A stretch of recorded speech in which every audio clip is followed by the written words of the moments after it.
नमस्कार दोस्तों, 15 नवंबर 2021 को राजधानी लखनऊ के हजरतगंज स्थित शक्ति भवन पर एक बहुत बड़ा धमाका होने वाला है।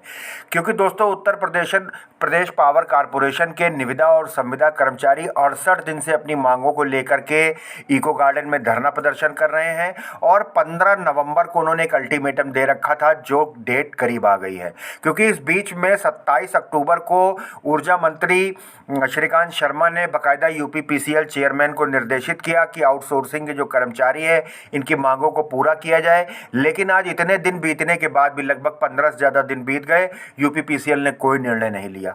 कर्मचारी बुरी तरह आक्रोशित हैं। ट्रेनों में रिजर्वेशन है, जहां ट्रेन में जगह नहीं मिल रही वहां बसों से भरकर, और एक उम्मीद, एक आंकड़े के हिसाब से 50,000 से भी कहीं अधिक संख्या में। तो आप समझ सकते हैं कि जब इतनी बड़ी संख्या आएगी तो हजरतगंज से लेकर के पूरी राजधानी की व्यवस्था, सारी व्यवस्थाएं बिल्कुल पूरी तरीके से नेस्तनाबूद हो जाएंगी। आइए बात करते हैं। जिंदाबाद जिंदाबाद, हमारा शोषण बंद करो, बंद करो, बंद करो, हमारा शोषण बंद करो, बंद करो, बंद करो, ठेकेदारी बंद करो, बंद करो, बंद करो, ठेकेदारी बंद करो, बंद करो, बंद करो। इंकलाब जिंदाबाद, जिंदाबाद जिंदाबाद, माननीय ऊर्जा मंत्री जी के निर्देशों का पालन करो, पालन करो, पालन करो, माननीय ऊर्जा मंत्री जी के निर्देशों का पालन करो, पालन करो, पालन करो। बिजली के संविदा कर्मचारियों को न्याय दो, न्याय दो, न्याय दो, बिजली के आउटसोर्स कर्मचारियों को न्याय दो, न्याय दो, न्याय दो। बिजली के आउटसोर्स कर्मचारियों की मौतों पर रोक लगाओ, रोक लगाओ, रोक लगाओ, बिजली के आउटसोर्स कर्मचारियों के ईपीएफ घोटाले की जांच करो, जांच करो, जांच करो। इंकलाब जिंदाबाद, जिंदाबाद जिंदाबाद, इंकलाब जिंदाबाद, जिंदाबाद जिंदाबाद। पाटिल जी, पिछली 27 अक्टूबर को जैसी त्रिपक्षीय वार्ता आप लोगों की हुई थी, ऊर्जा मंत्री ने यूपीपीसीएल को निर्देशित किया था आप लोगों का, जो आप लोगों की मांगे थी उनको पूरा करने के लिए। लेकिन आज 13 नवंबर हो गई है और कोई निर्णय अभी तक सामने नहीं आया है, और 15 तारीख को आपने एक बड़ा आंदोलन करने का निर्णय लिया है। तो क्या वो बात है और क्यों नहीं आपकी मांगे मानी जा रही हैं? पावर कॉरपोरेशन प्रबंधन गुमराह कर रहा है। माननीय ऊर्जा मंत्री जी द्वारा स्पष्ट निर्देश देने के बावजूद भी पावर कॉरपोरेशन द्वारा माननीय ऊर्जा मंत्री जी के बातों का संज्ञान नहीं लिया जा रहा है। संगठन तो चाह रहा था कि प्रबंधन द्वारा कोई ठोस निर्णय लेते हुए एक आदेश कर दिया जाए, जिसमें संगठन की मांग थी 18,000 रुपया निर्धारित करने और समय समय पर उत्तर प्रदेश सरकार द्वारा दिए जाने वाले हितलाभों को देने की एक मांग थी। दूसरी मांग थी कि विभाग के नीतियों के अनुरूप मशरूल व्यवस्था के तहत समायोजित कर समान कार्य का समान वेतन दिया जाए। इन बिंदुओं पर 27 अक्टूबर 2021 को माननीय ऊर्जा मंत्री जी के अध्यक्षता में प्रबंधन व संगठन की बात हुई थी, सहमति भी बनी थी। लेकिन अभी तक उस वार्ता का कोई रिजल्ट निकलकर सामने नहीं आया, जिसके कारण 15 नवंबर 2021 को शक्ति भवन पर विशाल धरना प्रदर्शन करना पड़ रहा है। ये संगठन की मजबूरी है। किस तरीके का ये कार्यक्रम होगा? 15 नवंबर को कितनी भीड़ होगी? क्योंकि 68 दिन से आप लोग धरना प्रदर्शन कर रहे हैं, कर्मचारी काफ़ी आक्रोशित है। कहाँ से लोग आ रहे हैं, कितनी संख्या होगी? कर्मचारियों में आक्रोश चरम सीमा पर है। शक्ति भवन पर जो कर्मचारी आ रहे हैं, ये प्रदेश के 75 जनपदों से आ रहे हैं।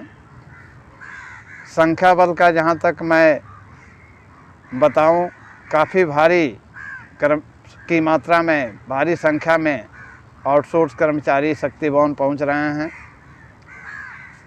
उनकी संख्या बल को ध्यान में रख करके ही मैंने शक्ति भवन के सामने और शक्ति भवन के बगल के रोड के डाइवर्जन का भी प्रशासन को पत्र लिख दिया है। किस तरीके के पत्र लिखे गए, किसको किसको लिखे गए?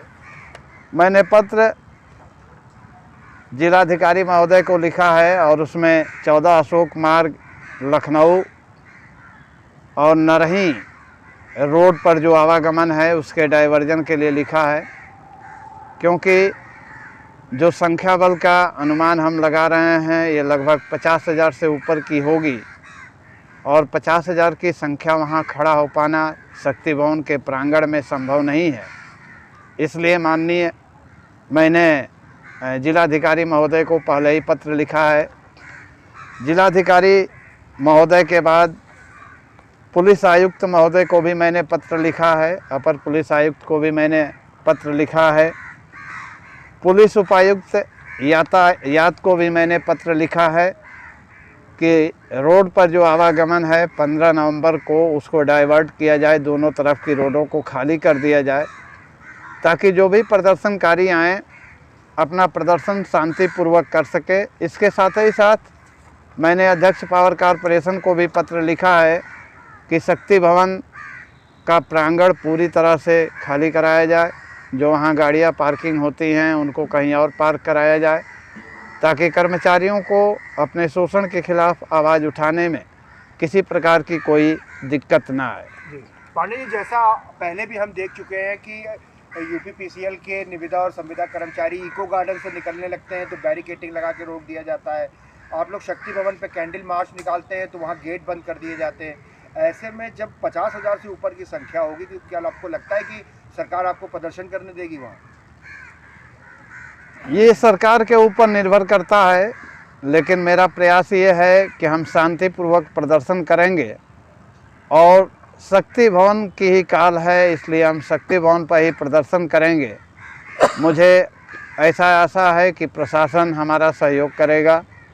इस आंदोलन को सफल बनाने के लिए जो हम लोग प्रयास कर रहे हैं, इसमें प्रशासन का बहुत बड़ा सहयोग है, बहुत बड़ा मदद है और मैं आशा करता हूं कि 15 नवंबर को प्रशासन द्वारा हमारा सहयोग करते हुए हमारे आंदोलन को शांतिपूर्वक संपन्न कराया जाएगा।